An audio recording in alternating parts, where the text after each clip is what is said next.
और नाजरीन, टिकटॉक का बुखार सिंध असम्बली तक पहुंच गया। सिंध असम्बली की लॉबी में टिकटॉक वीडियो बना ली गई। सिंध असम्बली लॉबी में बनाई गई टिकटॉक वीडियो इकरा भुट्टो नामी अकाउंट से अपलोड की गई है। टिकटॉक वीडियो बनाने वाली इकरा भुट्टो पीटीआई रुकने सिंध असम्बली दुआ भुट्टो की बहन है। इसी हवाले से दुआ भुट्टो का क्या कहना है, आपको वो सुनाते हैं। अभी एक वीडियो चल रही है असेंबली की, तो मैं बताना चाहती हूँ, वो मेरी छोटी बहन है और इकरा नाम है उनका।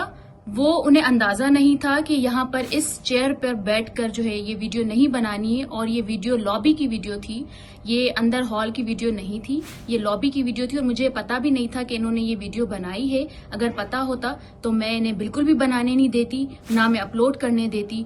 तो मैं इस चीज की आप सबसे माजरत चाहती हूँ कि उन्होंने यहाँ पर बैठकर वीडियो बनाई और इनको नहीं करना चाहिए था ऐसा।